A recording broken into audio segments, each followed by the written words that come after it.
Aloha! You are listening to Inside the Desert Oasis Room, episode number 238.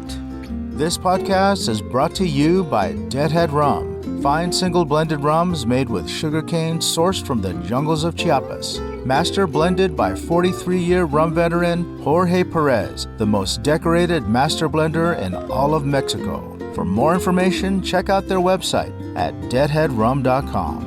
This podcast is sponsored by Frogtown Brewery, an independent craft brewery and tap room located in Northeast Los Angeles along the LA River. Tell them the Desert Oasis Room sent you and get your first pint on us. Limitations apply.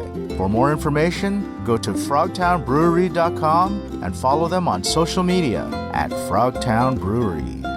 On this episode, we chat with our friends Maria Cabrero and Israel Orellana from Cocomama Tiki Room in Cozumel, Mexico. And joining us is Kim Brandi, owner and founder of Deadhead Rum. We talk about tiki culture in Mexico and their upcoming festival, Creepy Tiki, happening at the end of October.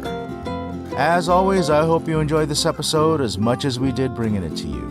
If you'd like to follow our adventures, check out our YouTube channel at youtube.com/Polynesian Pop, where we chronicle events, bars, travel spots, cocktail tutorials, and more. And if you enjoy this podcast, please consider becoming a patron at patreon.com/Polynesian Pop, where membership grants you early access to podcasts and videos, front-of-the-line privileges to new merch releases, as well as exclusive content, meetups, and screen credits.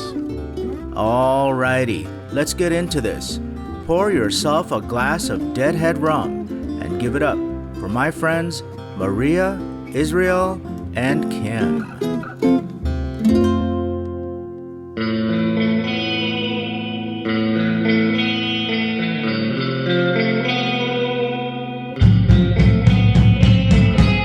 Inside the Desert Oasis Room. Aloha party people, and welcome back to another episode of Inside the Desert Oasis Room. We have a special episode today. We have friends from Cozumel, Mexico. Welcome, Cocomama Tiki, Cocomama Tiki Bar. And then, of course, one of our sponsors, Kim Brandi from Deadhead Rum. Welcome, Kim. Hey, thank you. Aloha. Aloha. Okay, so I'm excited. Let's start with... Let's talk to Cocomama Tiki Bar first. I'm going to introduce our friends here, Maria Cabrero and Israel. I don't know your last name. Orellana. Okay, welcome. Let's talk about Tiki in Cozumel. I want to start first by asking about your backgrounds because number one, Tiki in Cozumel is not really common, right? Is there any other Tiki bars there? No. Okay, so we're going to start first with your background. Have you always been in hospitality and bar ownership? Yeah, I have. Well, thank you for inviting us. And yeah, I'm Maria Cabrero, and I started 25 years ago in San Luis Potosí in the center of Mexico. It's a very pretty state. And I started with my first business there. After I visit Tiki Bar in Austin. You visited a Tiki Bar in Austin. And I get crazy. Okay. I get crazy. I was like, I was in a really sad and bad mood. And when I went there, everything changed. Yeah. I was happy, and then my mind started to go very far away, like thinking, I need to do this. I need to do this. Did you already own a bar? No. I went there because I went to buy some things for my bar that I was ready to open. And that changed all my ideas. And I'm like, I'm going to do a Tiki bar. But in that bar, I just, many people ask me like, why you are Mexican, why you fell in love with Tiki? In that time, I don't have the answer for that question because I don't know. I'm Mexican and I love Tiki. I just went there and I feel all the love, all the flavors, all the emotions, my vibe in that day changed completely. When I went out, I was happy. I was just thinking in what I feel in that place. And I start to think, in that time, it was the influenza time, and it was like a very sad time too in San Luis. And I just want to change the vibe of everybody. Right. And I decide, I don't understand all what I know now about tiki in that time. And then I just want to have crazy drinks with tropical decoration, with totems. I don't know the details about and all the reasons and the history behind. So it sounds like it was the escapism. Exactly. The escapism and the allure of this idyllic lifestyle, tropical lifestyle, tropical living, island living. Yeah. Yeah. San Luis is a desert. We are very desertic place, and then I love that idea to have that in San Luis. Okay. So San Luis is where? Is very near of San Miguel de Allende. Okay. 1 hour and a half from San Miguel de Allende, 1 hour and a half of Guanajuato and Zacatecas. We are the heart of Mexico. Got it. Okay. So yeah, it really is in the middle of the desert. Yes. Okay. Because when you said that, I thought to myself, so Cozumel. I was just in Cozumel 2 weeks ago, maybe 3 weeks ago, less than a month ago, and let's say 3 weeks. Very tropical. Very tropical. Not desert at all. No. Right. The opposite. Right. Very. Would you say rainforest? Is there a lot of rain there? In Cozumel? Yeah. Yeah, we have, it's a tropical weather. We have rain. Yeah, tropical, the humidity. Like we can have the humidity rain, killed me. a big rain in the morning, and in the 10 minutes after, it's very sunny. And Right, yeah. right, typical tropical weather. So it's actually a really good fit for a tiki bar. It's perfect. Was there any other tiki bars there before? Well, they have, the thing with the word tiki in Mexico is what happens to me.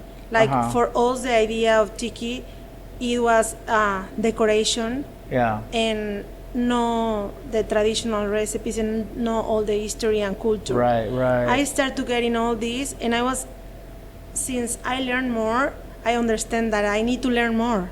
Right. So do you feel pressure to be authentic?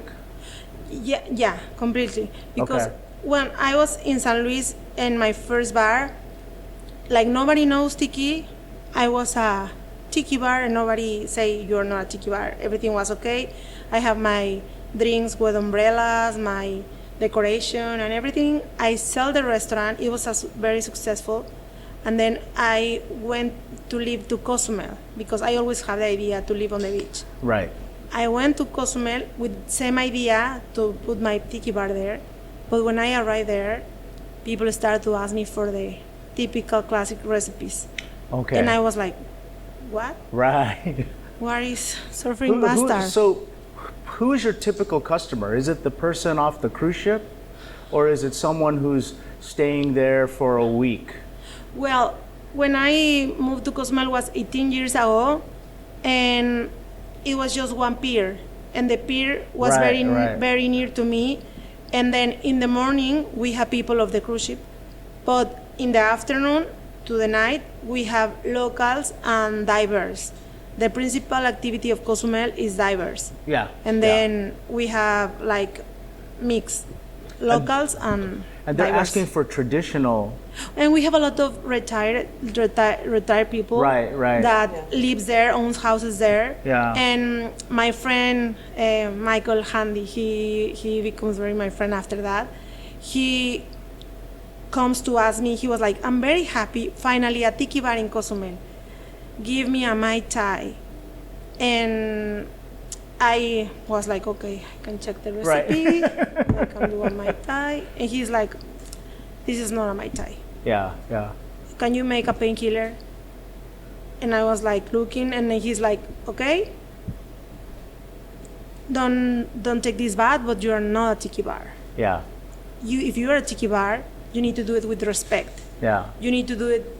And he started to tell me about a lot of things, and I was like, well, my idea was not to make feel bad anybody. It was the opposite. Sure. And then he gives me a book, and I start to read the book. And well, too many things happen in this, because then I remember that my uncle, brother of my grandmother, gives me some books he was bartender, and he have some books of Tradersvik. And I start to remember the designs and everything. And I was like, well, maybe because of this I feel very attracted, because I have these memories in my history, in my background. And then, well, I use one people gives me a very bad review that we are fake, and we don't have a real tiki bar. I was so disappointed. I was reading the book. I take out all the tiki and I say, okay, this is not the time. I'm not a tiki bar now. I'm gonna be a beach bar for now, but I'm gonna be a tiki bar when I'm ready. And it takes me 10 years. Wow. 10 years, and finally. Yeah, but this bar is Love Cafe, right? Your first bar in Cozumel. So this is not. It's not It's not Cocomama. Yeah, Cocomama. she have a Love Cafe over there on the beach. Yeah, that was my they- background. Okay. That was Love Love Cafe. Cafe. And then I meet Israel. We start to talk about the ideas. We start to talk about our dreams. He was very into the tiki bar. And I was like, and do you know the recipes? And you know everything? And he's like, yes. And then we take like 4 years together to make the ideas and make the plan to make Cocomama what it is now. Okay, so you started Cocomama together Yeah. Yes. Okay. Like 4 years ago. 4 years ago. Okay, so let me ask you, Israel, where did tiki come from for you, for the interest of knowing the proper recipes? Yeah, for me, the tiki came because I was bartending. I mean, not bartending. I was like a bar back in a bar in Mexico City called Limantur. Okay. So in this time, they have like a guest bartender, and the bar scene that happened in like 12 years ago, right? So it's not like a crazy things like right now that you know like too many people. You have like bar shows, tiki things. It's just like very a few things. So in back like 11 years ago, I meet Daniel de la Pola with this DDP, and I mean I take the master class, and they completely blow out my mind, and it's like, you know what, these guys from Limantur are like super classic bar, like a classic cocktail bar, like 20s, 30s, but I see Daniel and they make like, like the recipe like the sexy colada, and I say like, oh no, damn, that's fucking incredible, man. I want to do this because I feel this vibe, like, are like, I don't want to say like other bartenders that if you are like making classic cocktails, you are fake, but it's like a other essence, Yeah. When I want to learn more about tiki, it's because the vibe that you have, like the aloha vibe we call it, Right. And that's why I start to study more about tiki. I'm very interested about these things, and I study for years and years and years and take masterclass, too many things, and that's why I start like on tiki, because I love this vibe. Okay, so Cocomama Tiki Bar is new to me, but it's like making a name for itself in the tiki community. So people are starting to recognize it, right? That's a really good sign for you guys, because then they're accepting you as authentic, right? Yeah. And by the way, I want to say something about Daniel de la Paula. Really nice guy, my friend. But I always thought he was Cuban. He's Italian. Did you know that? Italian. I always thought he was Cuban. He's a character. But do you see his shoes? He always have I Italian was going to shoes. say, you Yeah, can yeah. tell by his shoes. Okay. I never look at his feet. Okay, so I have a question about tiki in Cozumel. How much do you get any kind of negative feedback for the theme? Like you're in Mexico, but you're doing a Polynesian theme. Do you get any negative feedback, cultural appropriation, or anything like that? I think in Cocomama, no, because people there don't know about tiki. Okay. this is something new for everybody in Cozumel. Just maybe some people of the cruise ship, some divers, but no, they are very happy to find a tiki bar there. And sometimes some questions, yes, like about like why, but yeah, like people don't really. Okay. It's because we respect all of the recipes. We respect all of the OG ingredients like orgeat, falernum, like fashionola. But the thing is that we use Mexican spirits. Of course, we have like more than I think 120, 130 pieces of rum. But our thing in Cocomama is make traditional cocktails with Mexican spirits, Yeah. That's the thing. And some people is like, why you put a Mexican rum on a Mai Tai?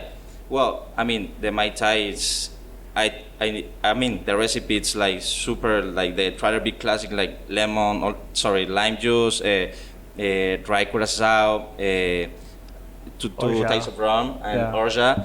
And we changed just the rums, right? So the people is like asking like, why you don't do like very, very classic? And they say like, we need to change a little the recipe. I think that's acceptable because you're in Mexico. Yeah.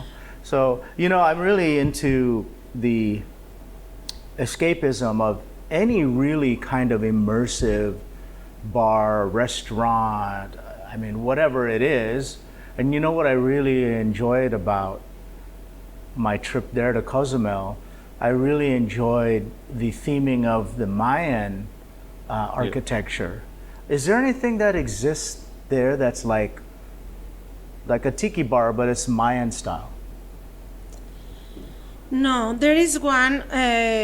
Why is that? Why is no one doing that? That is very sad. And I don't know if your last question was about more the Mexicans, like the people that was not understanding why we do Polynesian style.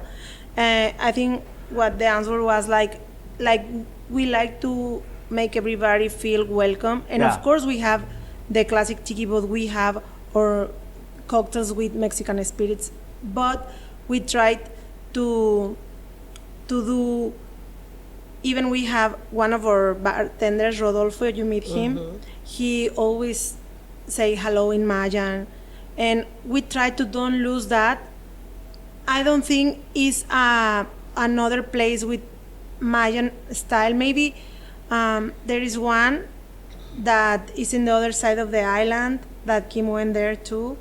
They do tropical, but no Mayan. So I was asking, really think like the people wants to do what the people ask. Okay. And we're losing that roots.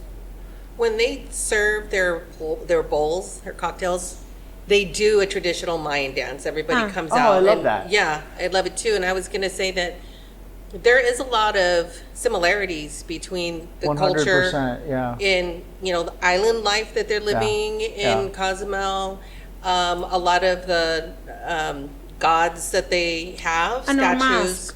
Yeah, we have in our mugs, for example, one of our mugs are from, we have a collaboration with some artists of Mexico, and they do tiki mugs, but inspired in Aztecs and Mayans. And some of our mugs are with that because we try to do, both. Keep it authentic. Yes. Yeah, that's why I asked the question because I'm curious if when people go there, if they're expecting Mayan style instead of Polynesian style because they're in Mexico, right? And I think the people that comes have both. Okay. Because we are both. Okay. Yeah, we're a mix of, no, it's not like just Mayan or Aztec things or just Polynesian. It's like a mix. Mix of everything. Yeah, because we want to do on this way because the ingredients too are very important. Right. So there we don't have like orchids, for example. Right. There we have a flor de mayo, which is like typical for the region to put on the cocktails for the flowers. Like, yeah, we make like a mix of everything. Yeah, that sounds really interesting. And here's the thing. With the tiki culture and the tiki cocktails, the tropical cocktails, they came from the Caribbean. Exactly. Which That is is Caribbean. Which is Which is right where yeah, Cozumel, yeah. and We are the Caribbean starts right there. We are Yeah, in so the you're middle. authentic to the roots of the tropical cocktail, right? Cozumel is part of the tropics there in the Caribbean side. Have you been to the Mayan Theater in LA, in downtown LA? No, never. Do you know it? This is our first time in LA. Oh, it is. Yeah, it's the Do you first know the time. Mayan Theater? No. Oh my Never God! heard It's about it. awesome. Yeah. They should see it. Yeah. It's almost 100 years old. It was built in 1927, and it's all Mayan theme, but it reminds me of like a really over-the-top Polynesian restaurant, except it's Mayan style, and I think you'll really enjoy it. And so when I think of like, thematic experience in Mexico, I could see something like that just because it's more, the history of the area. Yeah. But On the Creepy Tiki, we do Mayan show. yeah, And that is for welcome all our guests. yeah, And it's a very cool experience because this family of people that dress Maya, there are the new generations of people of the shamanes that received the people on the island. When somebody came onto the island, they clean it with incienso and anything. The island have a very, very important history. The island have a goddess, the goddess Ixchel. okay. And any people that come to the island needs to be cleaned. Years ago, there was They a. didn't do that for me. It's very cool. It's very cool. They have a lot of history. La Travesía Sagrada. Okay. That is some canoas that this travesía they make it for years. Every year until now they make it, but before they send the women that will get married to be cleaned on the. Their on canoe the island. ceremonies. Okay. Yeah. And Yeah, see, it's very similar. so It's so similar. similar to like so similar, yes. Polynesian style. Yes. Like if you Yeah. go to Hawaii and you go to the Polynesian Cultural Center, you'll see a lot of those traditions. They reenact them, right? So wow, so Yeah. that's very similar. That's what they do every year. Very there. similar. Okay, so I was there, like I said, maybe 3 weeks ago. I didn't have time because I was only there. I was on a cruise. So You need to I'm come sorry. I know you hate That's us, okay, right? that's No, that is a reason to come back. So next time I come back, though, I want to come back for a week.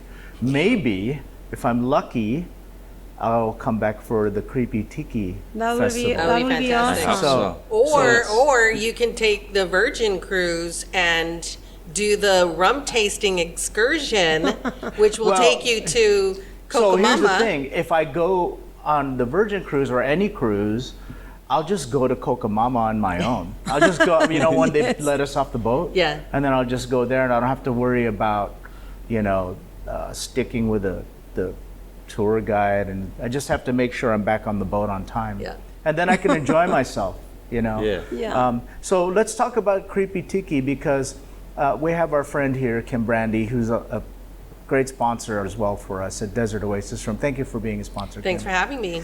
And Kim is also a sponsor and works with you guys, right? Yeah. For Creepy Tiki. So let's talk about Creepy Tiki. The way that I described it to some of my other friends is that it's similar to a Tiki Oasis style event, like 5 days with seminars and vendors and entertainers, but it's in Cozumel. Well, it's very small. Creepy Tiki, like Tiki Oasis, is huge. Right. 25 years of doing these events. I love Tiki Oasis. But Creepy Tiki is a very small event. We do it like, maybe we was like them like 23 years ago. But It's growing. yeah, it's growing. Every year is growing. And I think what I enjoy that for now is small because we can, You can still manage it. yeah. Because if it gets And too enjoy big, it. yeah, and you can still enjoy it. Because if it gets too big, then it could become frustrating for you. Let's talk about the relationship with Deadhead Rum because Deadhead Rum seems like a perfect fit for that, with Deadhead being distilled in Mexico and being distilled by the most, your master blender is the most decorated Master distiller in rum all distiller of, yeah. in all of Mexico. Yeah.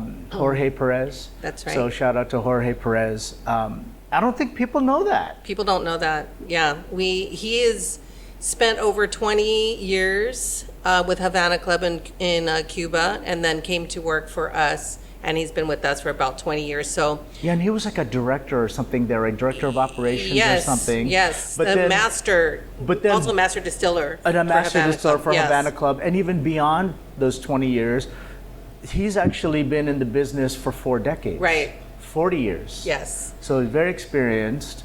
And you guys are providing a partnership for the Creepy Tiki event. How involved are you? Are you also doing part of the cocktails? You're part of the cocktail program? Yeah, well, our partnership and sponsorship all, I guess it's part of fundraising for Saving Our Sharks Foundation is how we really got involved to begin with. When I met Maria and Israel 2 years ago, was it 2 years ago? And we went out last year for our first time and did the fundraising night for Saving Our Sharks Foundation. And since then, we have a really great relationship. We've done a lot of things together, working. And they've been helping us grow in Mexico a lot, and we're really excited to be a sponsor this year as well. We love that event.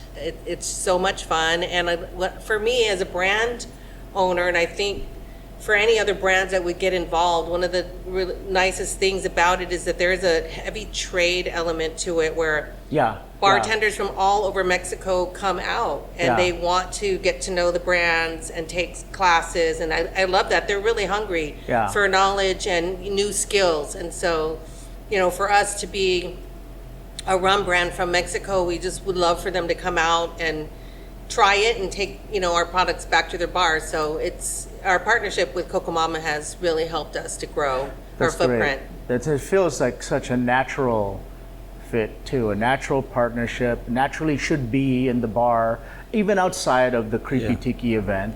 Well, what's funny, Adrian, is that when I met Maria and Israel, and she told me about Creepy Tiki and the Saving Our Sharks and everything, and I said, "Oh, well, Maria, we're not distributed in Cozumel." And she goes, "What?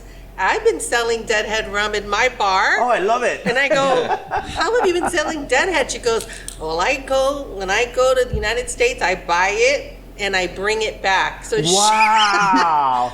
I was like, "Are you kidding me?" Nobody's gonna stop me. There's your distributor. She is our distributor. She started to show me pictures. Like really didn't know anything about her bar.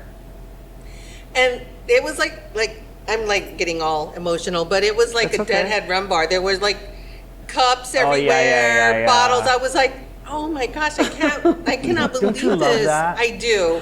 I did. I was so grateful that she had that, love for our brand, and she wanted to promote it. And, we've done, like I said, Maria helped open up, I was talking about Virgin Cruise Line. She helped for us to be part of her excursion. So now when you get off, you can, book the excursion to go to Cocomama and do a Deadhead Rum flight tasting, which is amazing. And from that, we've opened up, new distributors and a few more bars, and bartenders love Deadhead. almost five new destinations, cruise ship destinations. Okay, so now you need to get Deadhead onto the ship, or right, with a cocktail or whatever, or onto the airline. So that when if anybody order, can do it, Maria can do it. That's right. That's why I'm saying it, right? Maybe Maria knows somebody. That's awesome. I love that. That's a great story.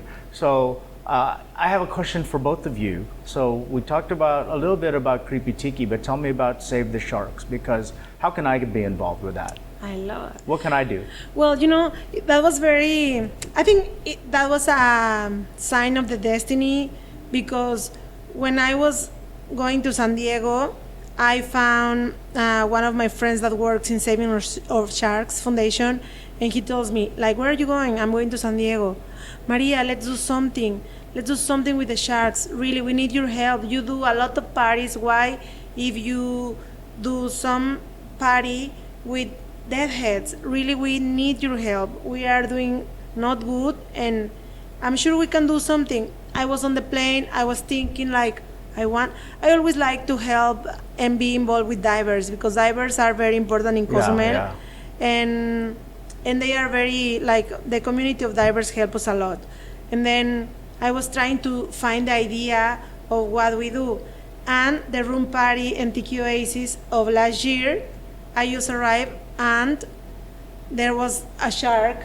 I can tell you, it was insane. This party was crazy. I love that party, man. It was a shark party. Yeah. Everything was about sharks. I think I saw that. Yeah.